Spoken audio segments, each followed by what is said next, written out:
Daniel lifted his champagne glass and smiled at the executives surrounding the table. And none of this would have happened without the woman who stayed beside me through every late night, every setback, every risk. My chest tightened with relief. For the last 20 minutes, nobody had looked at me. Not really. I'd walked into the private dining room already feeling like I wasn't supposed to be there. My name wasn't even on the reservation stand outside. Before we continue, please hit the like button, subscribe to the channel, and turn on the notification bell for updates. Then Daniel reached beside him and took Vanessa's hand. "This," he said smoothly, "is my wife." The room went silent. I actually laughed once because my brain refused to process it. Vanessa stared down at the tablecloth. One of the executives blinked at me awkwardly. Another slowly lowered his wine glass. Daniel finally looked directly at me for the first time that night. His expression was cold, controlled. "You need to leave, Ava." The waiter standing behind me stepped forward carefully, like this had already been discussed. "Ma'am, would you like me to bring your coat?" Nobody defended me. Nobody even looked surprised. I felt every eye in the room slide away from mine, as if I was the embarrassing mistake ruining an important event. Daniel turned back toward the executives before I'd even moved. Like I was already gone. I picked up my purse with shaking hands and walked toward the elevator without saying a word. Right before the doors closed, someone inside the restaurant suddenly shouted, "Daniel, what the hell is this?" The elevator sealed shut. My reflection stared back at me in the mirrored walls, humiliated, confused, trying not to cry before reaching the lobby. Outside the restaurant, cold air hit my face hard enough to make me dizzy. My phone started vibrating before I even reached my car. One missed call. Then another. Then 6 more. By the time I unlocked the driver's door, there were 23 missed calls from Daniel. A new voicemail appeared while the screen kept lighting up. Then a text from an unknown number arrived. "Do not go home." My stomach dropped. Another message appeared immediately after. "They're looking for something before you find it." I froze with my hand still on the car door. Across the street, 2 men in dark suits exited the restaurant and started scanning the parking lot. Ava locked the car doors the second she got inside. Her hands shook so badly she missed the ignition twice. Daniel called again. She let it ring. Then again. Then again. Finally, she answered without speaking. "What the hell were you thinking?" Daniel snapped immediately. His voice was low and furious. "Why did you come tonight?" Ava stared through the windshield in disbelief. "You invited me." Silence. Then his tone changed instantly. "Ava, listen to me carefully. Where are you right now?" The sudden panic in his voice felt worse than the humiliation. "You threw me out," she whispered, "in front of everyone. You don't understand what's happening. You called another woman your wife." "Ava." She hung up. The phone rang again immediately, but this time she ignored it. Her mind replayed the last few months instead. Daniel suddenly putting passwords on everything. Business trips that lasted an extra day with vague explanations. Vanessa's name glowing on his phone at midnight. The way he'd stopped bringing Ava to company events entirely. Even their wedding now felt strange in hindsight. 2 years ago, Daniel had rushed her into a courthouse ceremony during his financial struggles, promising they'd hold a real wedding later after his career stabilized. They never did. Ava opened their banking app to distract herself. 3 large transfers sat in the transaction history. Amounts she'd never seen before. Her stomach tightened. The phone buzzed again with a voicemail notification. She pressed play. "You don't understand what you just ruined," Daniel said. "Not hurt. Not ended. Ruined." Ava suddenly looked up. She had driven halfway home without realizing it. Outside their apartment building, the concierge argued with 2 men wearing company security badges. One of them spotted her car instantly. "That's her," he said. The other man approached her window quickly. Ma'am, do you have the blue folder? Ava blinked. What? The folder from Daniel Reed's office. I don't know what you're talking about. The concierge leaned down toward her window before the men could answer. Don't go upstairs yet, he muttered quietly. Ava's pulse spiked. Then she remembered something. 3 days earlier, Daniel had casually asked whether she'd cleaned out the filing cabinet in the home office. At the time, it sounded meaningless. Now it didn't. Slowly, Ava opened her trunk. A locked black document case sat beneath a blanket. She stared at it, confused. Daniel must have placed it there before they left for dinner. Her phone rang again. Unknown number. After a hesitation, she answered. A woman's shaky voice whispered through the speaker. It was Vanessa. If Daniel finds that folder before the board does, she said, barely holding back tears, we're all screwed. Ava almost didn't go. Every instinct told her to drive somewhere far away and disappear for the night. But 20 minutes later, she sat across from Vanessa inside a crowded late-night cafe 3 blocks from the restaurant. Vanessa kept looking toward the windows like she expected someone to burst through them. You have the case, she asked quietly. Ava kept one hand hooked through the handle beneath the table. Start talking first. Vanessa swallowed hard. The company's auditing executive accounts, she said. Daniel been moving money for months. Ava frowned. What does that have to do with me? Vanessa looked genuinely horrified. He used your identity. The words landed like ice water. What? He opened shell accounts under your name. Expense reimbursements, fake consulting payments, travel bonuses. Vanessa lowered her voice further. Your signatures are all over them. Ava stared at her. I never signed anything. I know. The cafe door opened behind them. Several employees from Daniel's company entered at once, talking in tense whispers about the disaster at the dinner. One of them glanced toward Vanessa immediately. Ava leaned closer. So tonight, what was that? Why did he call you his wife? Vanessa looked down. Because the executives believed he was unmarried. She hesitated. Daniel told everyone you separated months ago. Ava felt physically sick. The dinner was supposed to lock in the promotion before auditors reviewed the accounts, Vanessa continued. Once he got the position, he thought he could bury everything. Before Ava could answer, the cafe entrance slammed open again. Daniel. Every conversation nearby seemed to pause. His eyes locked onto the document case instantly. There you are, he said coldly. Vanessa stiffened. Daniel walked straight to the table. Give me the case. Ava stood up slowly. You used my name. You have no idea what you're interfering with. People nearby started raising phones. Daniel noticed too late. You forged financial documents under my identity, Ava demanded. Daniel grabbed the case from beside her chair. Vanessa suddenly stepped between them. Tell them whose name you used, she shouted. Heads turned across the cafe. Daniel's composure cracked instantly. You were supposed to stay invisible for one night, he snapped at Ava. The entire room went dead silent. Not cheating. Not an affair. Something much worse. The cafe manager started moving toward them nervously just as 2 restaurant security staff entered through the front door, scanning the room. There he is, one muttered. Daniel saw them and cursed under his breath. Then he bolted toward the back exit carrying the case. Daniel, Vanessa shouted. The rear door slammed behind him.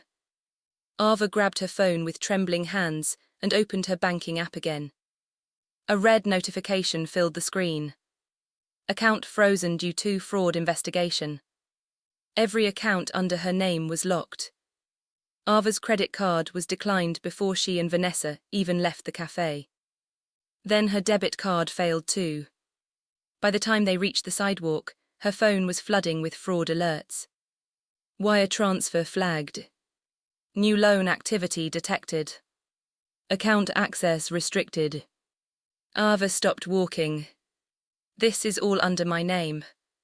Vanessa nodded weakly. I didn't know how bad it was until tonight.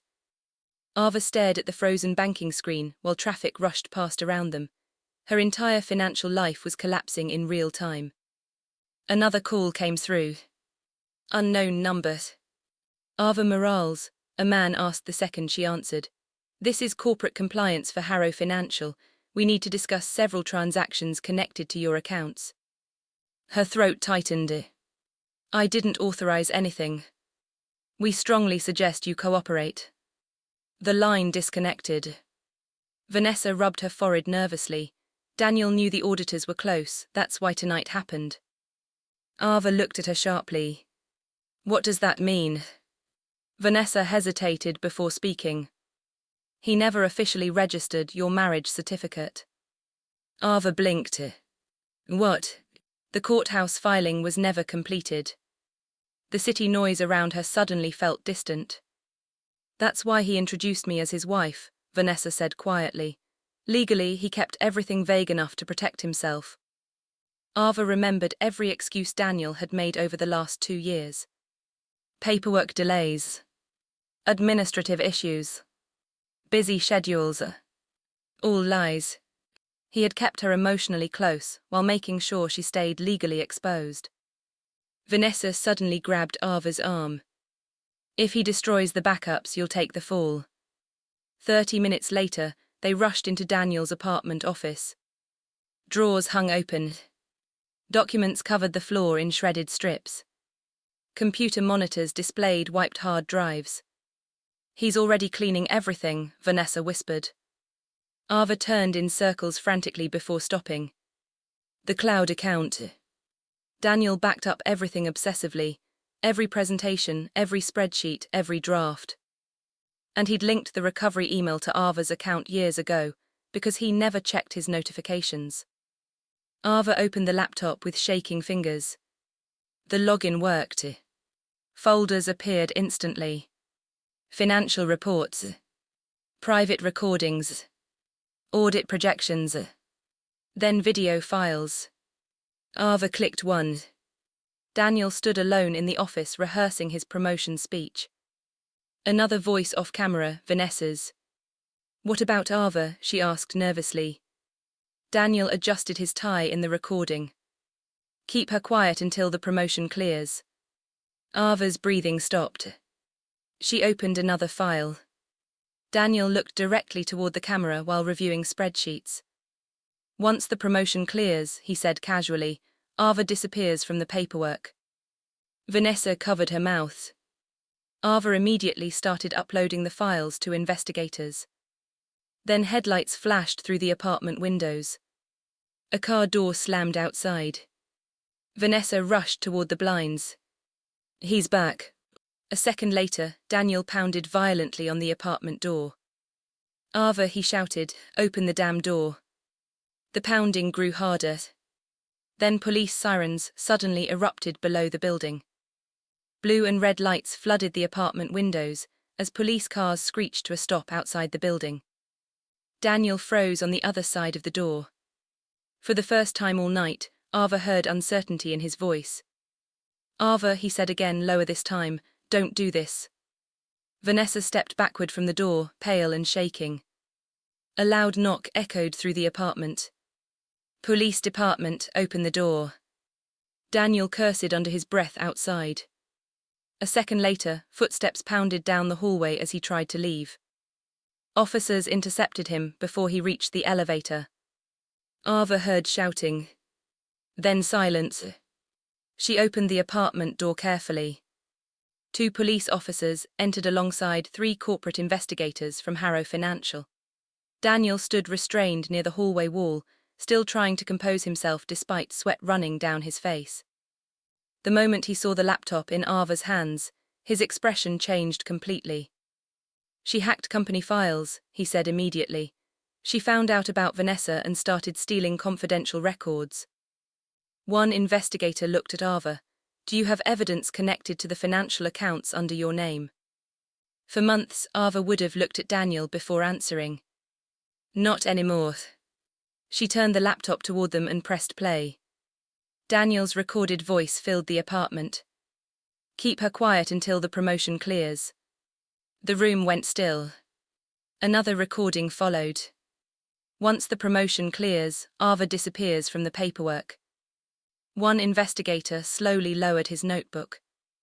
Another looked directly at Daniel. You used her identity to hide unauthorized accounts. Daniel tried recovering instantly. It's being taken out of context. Vanessa suddenly broke.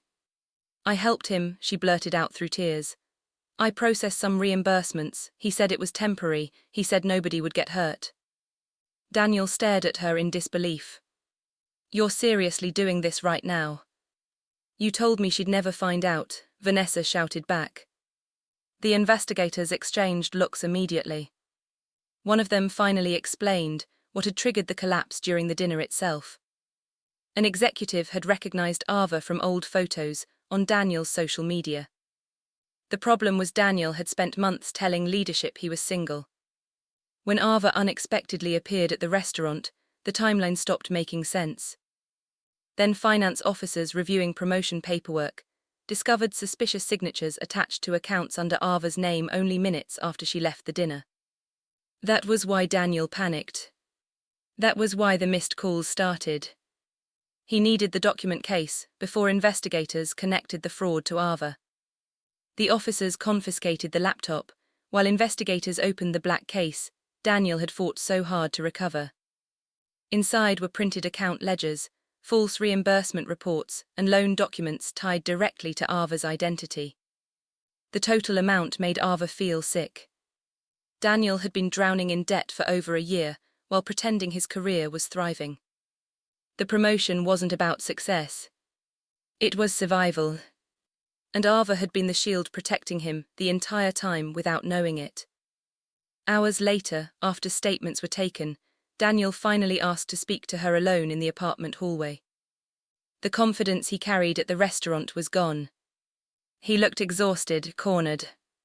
Ava, please don't testify. She stared at him quietly. I can fix this. She almost laughed. This man had introduced another woman as his wife in front of an entire room and expected mercy afterward. Daniel's voice cracked slightly. If you cooperate with them, everything's over for me. Ava remembered the waiter offering her coat like she was some unwanted guest. The executives avoiding her eyes. Daniel telling her to leave without hesitation. You only remembered I was your wife, she said calmly, when you needed someone to blame. Daniel looked down. He didn't answer. Within 48 hours, Harrow Financial terminated him before the promotion announcement ever became public. Vanessa lost her position too, though her cooperation reduced the legal consequences against her. Investigators cleared Ava completely after confirming forged signatures, fabricated approvals, and manipulated account access tied to Daniel's devices. Clips from the restaurant confrontation spread online after several cafe customers posted videos from the argument. Co-workers who ignored Ava that night suddenly started messaging apologies. She ignored most of them. 3 months later, Ava moved into her own apartment closer to her family, after recovering part of the stolen funds through the investigation. For the first time in years, every account, every decision, every plan belonged to her alone. Months after that, she attended a small business conference as a consultant helping fraud victims repair financial damage caused by identity abuse. After the event ended, she walked past the same restaurant where Daniel humiliated her. The hostess opened the door politely. No whispers. No embarrassment. No one asking her to leave. Ava glanced once through the glass windows at the private dining room upstairs. Then she kept walking. The night Daniel told her to leave was the same night he lost everything he tried to steal from her.